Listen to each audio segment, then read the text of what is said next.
Tá Quando bom. ouvimos o nome do bairro Liberdade, lembramos das diversas lojas e restaurantes orientais que, na minha opinião, são muito legais. Mas o bairro antigamente não era assim.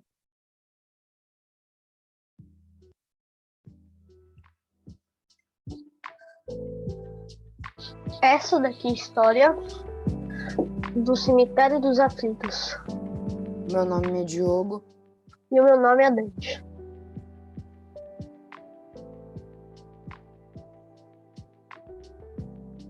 Entre os séculos 18 e 19, enquanto ainda haviam escravidão e penas de morte no Brasil, o bairro da Liberdade era um local habitado por negros e negras escravizados ou pobres que, por sua condição social, não tinham direitos de defesa, como advogados.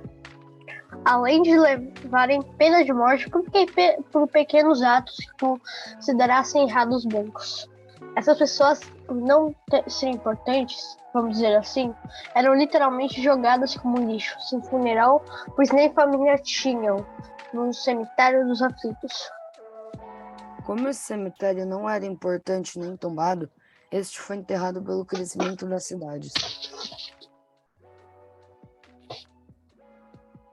Em 2018, enquanto ocorriam obras para a construção de um empreendimento comercial, foram encontradas 9 ossadas humanas.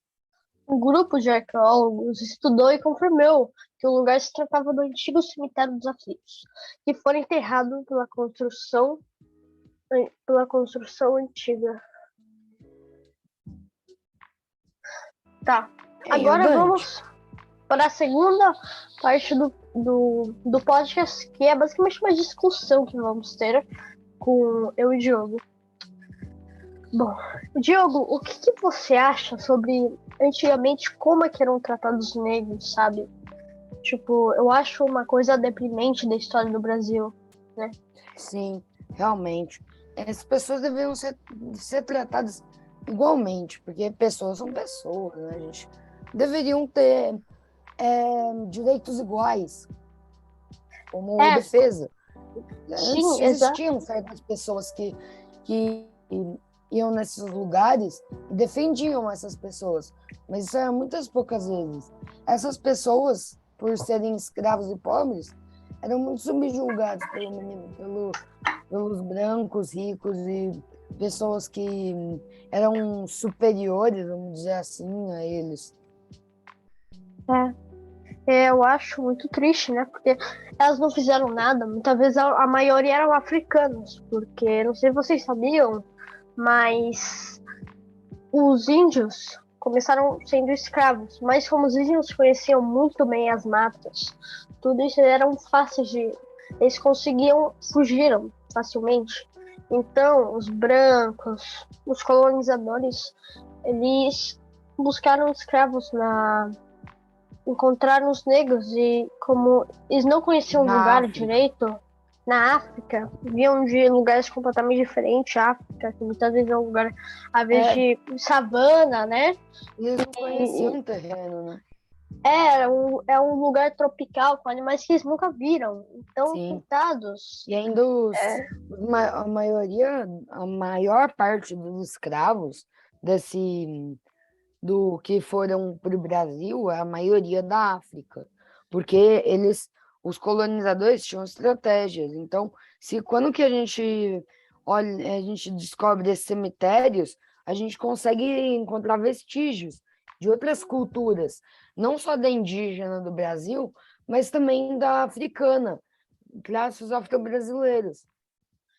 outra coisa que não é exatamente aqui no Brasil, mas eu apenas queria contar é que eu nasci no México e meus pais moraram lá por um bom tempo. E segundo o que eles contaram, havia pirâmides astecas, né, que era o povo de lá, completamente soterradas por igrejas Sim. católicas, exatamente, meus amigos. Isso Eu daí estou era falando de uma coisa triste, né? Porque eles é, se, catolicismo se também não oponiam. Eu não só tenho. disso, das igrejas, da religião mesmo. Elas, por exemplo, no Brasil, que eles forçavam mesmo negros a acreditarem em Deus, eles faziam essas pessoas rezarem todos os dias na igreja e aprenderem sobre o sobre a religião. catolicismo.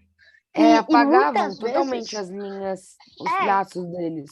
impressionante porque os templos, construções que demoravam muito tempo para ser feitas, porque eram feitas com tijolos, de pedras, eram soterradas como sinal de poder, entre aspas, né? Porque eles não tinham muito poder. Não, O, eles tinham bastante dinheiro. Eles tinham tinham, muito além de dinheiro, tinham dinheiro, armas eles tinham armas de fogo e que assustavam minérios também, mas eles minérios, meio que manipulavam muitas vezes. eles chegavam nos lugares e queriam apagar esses traços das pessoas. Eles Queriam que chegavam nos lugares, apagavam totalmente a cultura desse lugar para colocar a cultura deles, para formar nesse lugar. Eles meio que forçavam as pessoas a acreditarem na cultura deles e apagavam totalmente a cultura dessas pessoas. ou se Mas que não bom. exterminavam os que se opuseram. Alguns casos ainda continuam existindo de governos extremistas, né? Não, Que, isso daí que é totalmente comum. Tem muitas pessoas, muitos países que ficam subjugando outros países e fazem esses países meio que acabarem só só porque eles querem que sejam iguais a ele, para se mostrarem mais poderosos. mas nem sempre são. Às vezes é Sim, apenas uma fantasia. Não, sim. isso daí é um tema que seria para uma, uma discussão de uma hora. Porém, não temos tanto tempo.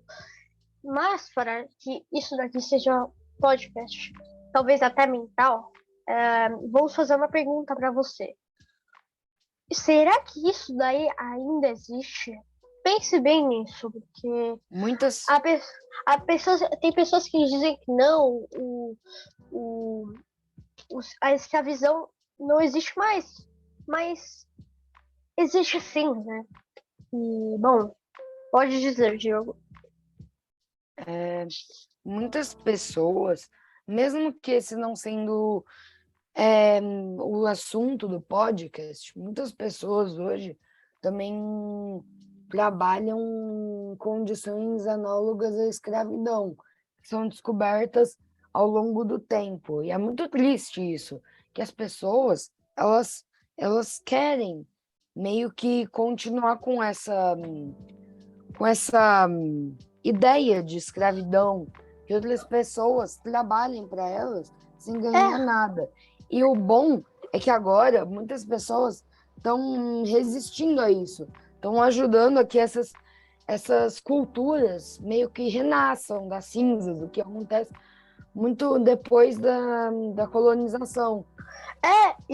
mas o melhor caso de escravidão que provavelmente está acontecendo agora, e você não deve saber, é o sequestro. Basicamente, te sequestram e te fazem trabalhar, muitas vezes, né? Trabalho, você pode ficar aí sequestrado por 2, 3 anos e às vezes você pode ficar a vida inteira, até que te matam, no ponto. E esse daí é o Não, caso mais comum. É cometido em geral pelas máfias. Máfias, sim, muitas máfias fazem isso. é que eu acho que isso aí é mais um sequestro.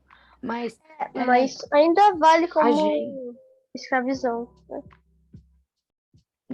muitas vezes essas pessoas são meio que, desde pequenas, a meio confiarem nessas pessoas e pensar que querem continuar assim. Mas, mas essas culturas, mesmo que tenham, tenham quase morrido para essas, essas pessoas que querem, têm uma ambição que é poder, elas sempre querem mais poder, mas essas, essas, essas culturas podem, podem voltar à tona quando que se a gente descobrirem mais desses vestígios e fazer com que tenha um país que tenha um mundo, não só um país, um mundo igual. E você lembre-se, você não precisa ser alguém importante para fazer uma mudança. Uma pessoa já pode fazer uma grande mudança. Pense no Lenin, pense em muitas pessoas revolucionárias, que uma pessoa pode convencer muitas pessoas de fazer uma grande coisa. Então, não desista, siga seu sonho.